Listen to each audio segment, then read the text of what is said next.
Chapter 4. So we've been introduced to the village.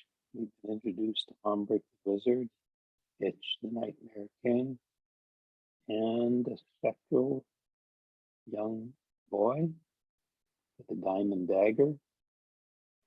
And the children of the village of Santoff Clausen tricked their parents into thinking they're all asleep and ventured into the enchanted woods to investigate as to what the shadows are that the ants and slugs and so forth are reporting.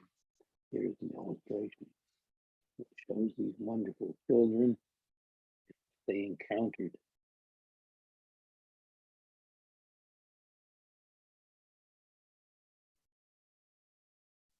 Chapter 4. Out of the shadows come deeper mysteries. The shadows moved slowly, soundlessly, encircling the children, drawing closer and closer with each rotation. The children bunched together as tightly as they could. At first they had screamed, but that had only made the shadows come nearer. So they had again fallen silent. They watched one another's faces stiffen with fear in the dim lantern light. How could they defend themselves against these unnatural things? What would Ombric have done? What would Ombric have done? The eldest boy, Tall William, the first son of Old William, opened the vent in his lantern and held it high. But the spidery shadows grew longer, searching for the mass of children even more menacingly, reaching for the mass of children, as if challenging the light. I thought that would help, he said, puzzled, trying to sound brave. He closed the lantern and perhaps if we run, suggested the boy.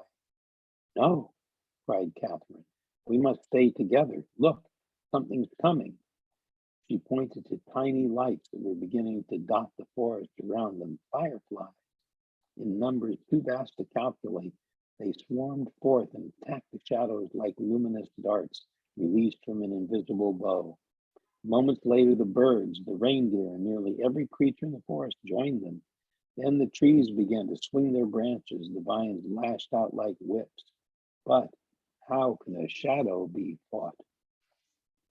The shadows splintered apart, but since they were shadows, they instantly came together again, taking new forms. They snapped and crushed the vines and hurled the forest defenders as if they were leaves in the wind. Undaunted, the forest army fought desperately on, rising repeatedly to protect the children. Still, the shadows slipped past them and began to envelop the children in a blanket of darkness. The older children immediately draped themselves over the younger ones in a last effort to protect them. Where is the bear? Surely the bear will help us, they thought as the inky blackness flooded over them. Then, out of the night, sped something swift and bright, something that moved almost too quickly to be seen. It was brighter than fire, and the shadows cowered. And then there was laughter, the bright laughter of mischief. And in a single perfect moment, the children saw what appeared to be a sprite-like boy holding a staff with a brilliant moonlit glow at its end. He seemed to glisten like beads of light. He stood calmly amidst the chaos. He stood calmly amidst the chaos, his laughter bringing forth swirls of mist that hovered in the air. Then, in an instant, he blurred into 100 shafts of reflecting light that came together around the children like a protective cone, driving back the shadowy blanket. Then he blistered out in all directions, driving back every shadowy creature that could be seen. When the shadows vanished, so did the spectral boy, leaving behind only a breeze of misty laughter that drifted over the woods like an echo. The children stood up slowly. The forest creatures righted themselves. As the boys and girls looked around in stunned disbelief, they saw their parents and Ombric approaching from the edge of the forest. For once, in this town, where surprise was the order of the day. No one knew quite what to say about what they had just seen.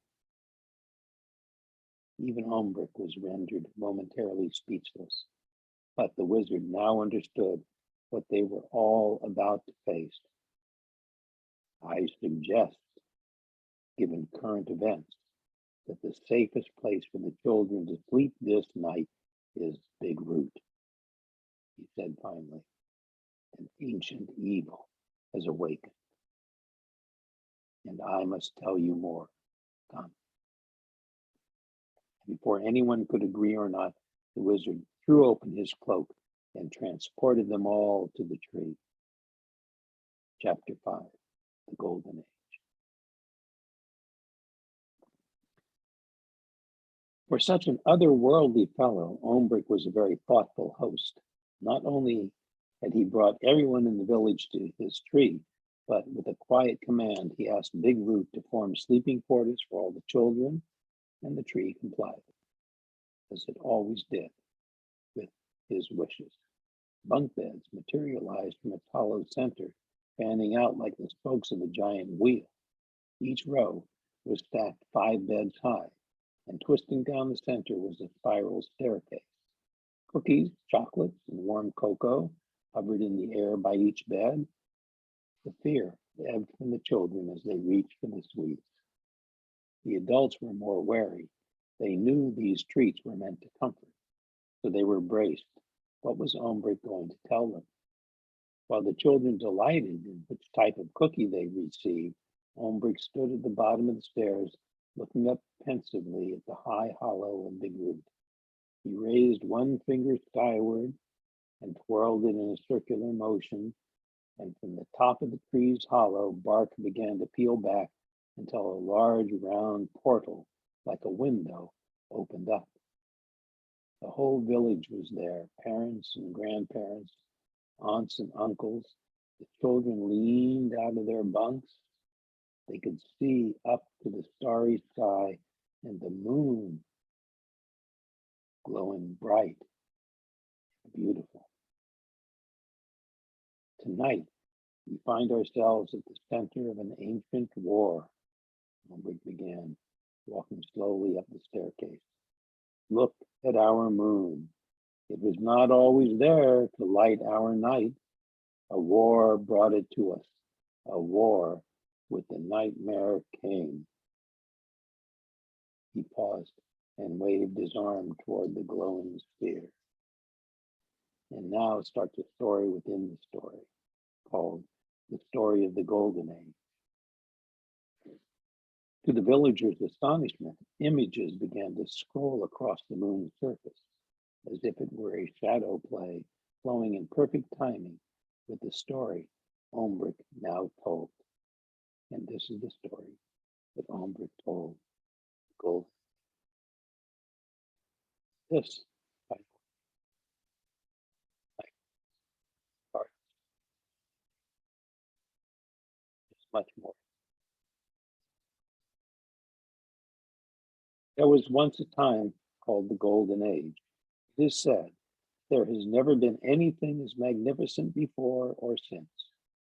Travel among the planets and stars was common then. The galaxies were filled with airships of every size and shape imaginable, and the universe was ruled by the constellations. Groups of stars, the constellations. Groups of stars and planets led by great benevolent families who governed with imagination, fairness, and flair.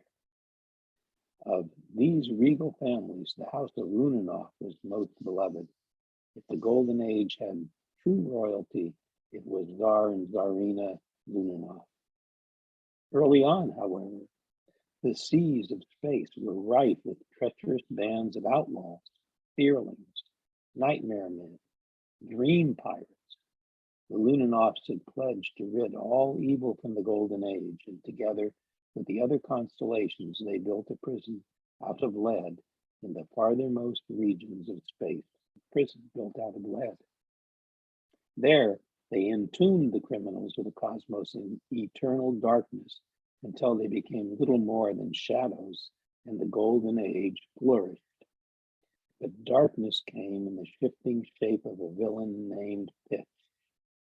Pitch had been the age's greatest hero. No, pitch black. Say figure.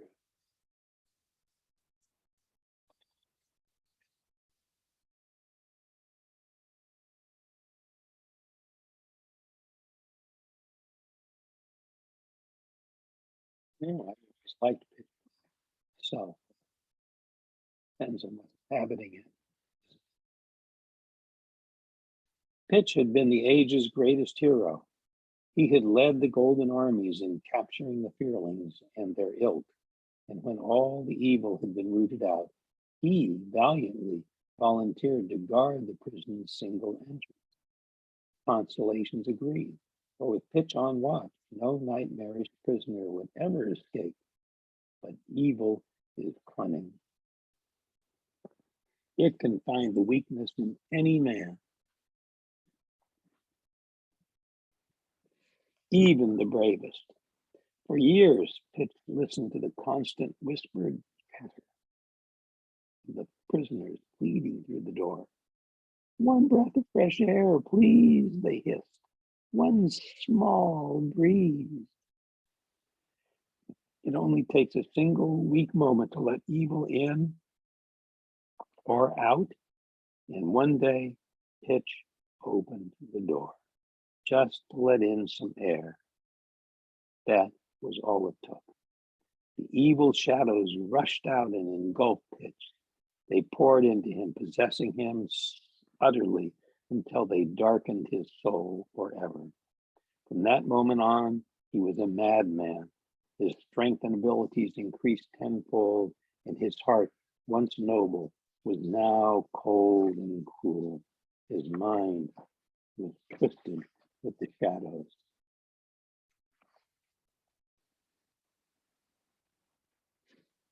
His mind was twisted with the shadows, thoughts of vengeance. He would destroy the house of Luminov. He would end the golden age he had once loved and defended, and he would do it by turning all good dreams into nightmares. With his shadowy nightmare men and fearlings, Pitch sailed the heavens on waves of fear, plundering planets, extinguishing stars, and scuttling any airship that crossed his path, savagely stealing every dream and replacing it with misery and despair. Don't want people to steal our dreams, do we? The dreams he hungered for most were those of children, the pure of heart. He could sense children from 7 planets off, and with a mere touch of his hand, he could leave them plagued with nightmares for the rest of their lives. And for some, there was a worse fate. Pitch turned some children into fearlings, glorying in their pathetic moans and cries as he transformed them from humans to dark phantoms. Pitch had ravaged every outpost of the Golden Age except the constellation Luminov. He had saved the best for last, for the Luminovs had a child, a son, not just a son, a prince, Prince Lunar, and the prince had never had a nightmare. For that youngest Luminov, Pitch had a special fate planned. The Nightmare King would make him one of his own. No lowly fearling would Prince Lunar be. Instead, he would be the Prince of Nightmares. And so the hunt began. The Luminovs knew that Pitch would come for them. They had constructed a remarkable craft called the Moon Clipper that was not only the swiftest ship in the galaxy, but with the flick of a switch could transform itself into a moon. The Luminovs were at full sail toward a distant galaxy with their stalwart crew of moonbots. Their destination, a small, uncharted green and blue planet known only to them. It was called Earth. In those days, Earth had no moon, which made it a perfect destination. If Pitch came near, they would go into hiding, disguised as the moon. But despite the Lunanov's best efforts, Pitch had spotted them. He attacked just as they neared the small planet. It was the last great battle of the Golden Age, and unlike any the galaxies had ever seen. For Tsar and Tsarina Lunanov would die rather than have Pitch take their child. The crew, too, was ready to fight to the last, and they knew the secret of how to fight a shadow. Meteors or shooting stars carved and fashioned into swords, spears, and bombs were filled with an astral brightness that shadows could not withstand. Though the Lunanovs heroically defended the moon clipper, the outer hull of their craft was blasted and battered until its guns were too damaged to fire. Then Pitch, with his innumerable phantoms, was able to overwhelm the moon clipper. Just as they captured Tsar and Tsarina Lunanov, there was a great explosion, brighter than 20 suns. The cause of that explosion has never been known. Who or what stopped Pitch is one of the greatest mysteries of the Golden Age. Pitch and his fearlings were never seen again, nor were the young prince's parents, and the moon clipper would never more set sail. It would rotate forever around the earth, by all appearances, a lifeless rock. And what became of the baby prince? His parents had sequestered him during the battle, deep in one of the moon's many hollow chambers. The prince survived, as did a small contingent of moonbots, other moon creatures. But Prince Lunar was no longer a prince. He was now the new Tsar Lunar, the only surviving member of the House of Lunanov. The Moonbots' devotion to the young Tsar was unflagging, and they did everything in their power to make up for the loneliness he felt without his parents. He was doted upon and indulged. With the entire moon as his playground, his life was a never-ending series of wild, hurtling, do-as-you-please days. There were tunnels to explore, craters to slide down, moon-top jumping, a benefit of little gravity. There was no school, no schedule, no bedtime, no real rules. But the planet became his school by virtue of its wonders. He learned to use the battalions of telescopes his parents had secreted in the hidden caves of the moon clipper. He began to observe the nearby Earth and its people. This became one of his favorite pastimes, watching the Earthling families who were so much like his own had been. Knowing that others were close gave him comfort and lessened his loneliness. As he grew, the young Tsar came to look upon the children of Earth as his friends, and he began to send them dreams using machines that had been developed during the height of the Golden Age and were still aboard the moon clipper, and the Earth began to flourish as never before. But Tsar Lunar always keeps watch, wary that someday Pitch may somehow return and destroy the new Golden Age he hoped would begin on Earth. And here, Ombrick stopped his story. The images on the moon faded away. The villagers turned to the wizard. Pitch has returned, said Ombrick evenly. We've seen the proof. And he pulled a small glass jar from his cloak. Inside was a fist-sized fearling, churning and desperate to escape. A chorus of worried gasps came from the children and their parents. It can't get out, Ombrick assured them. The glass is made from star sand, like the windows in big. A lot of questions. Are we safe? Will they return? How do we fight them? Are you powerful enough to stop them? Who was the boy with the staff? You can see the future. Tell us. Ombrick held up his hand to quiet them. He looked at his friends with ancient eyes, his brow furrowed deeply. It is true. I know many things, he said, but this is beyond even my abilities. I am certain of only this. We are strong. We are brave. But we will need help. The children will sleep here tonight where they are safest. Then he opened the Fearling's jar. The creatures streaked out and flew about the room, swirling and diving through the bunks. The children ducked under the covers as it neared. Their parents reached out to protect them, glancing at one another nervously. The next instant, a moonbeam shined down from the moon and chased after the Fearling.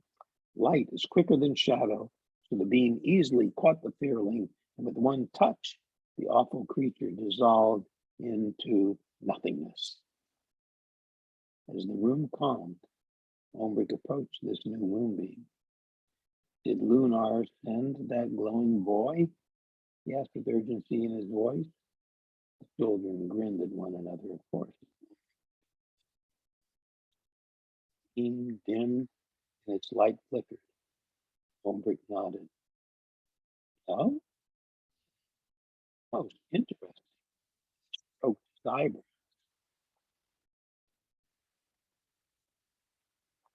Now return to your home, young soldier, he told the moonbeam. Tell Zarlunar what you've seen. Send what help you can. And the moonbeam paused for a moment and then shot back up through Big Root's open hollow into the sky. Will it help us? Asked a boy named Fog. I have every hope, replied Ombrick. I don't want to have nightmares.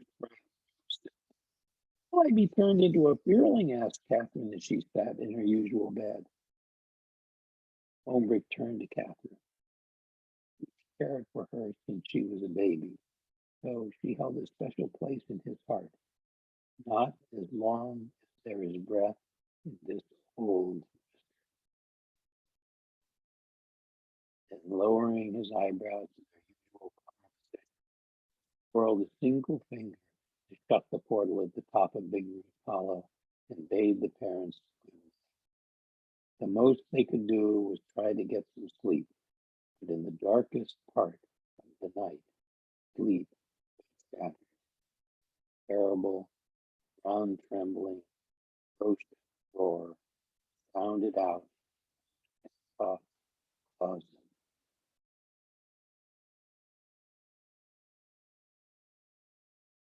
Next song is Chapter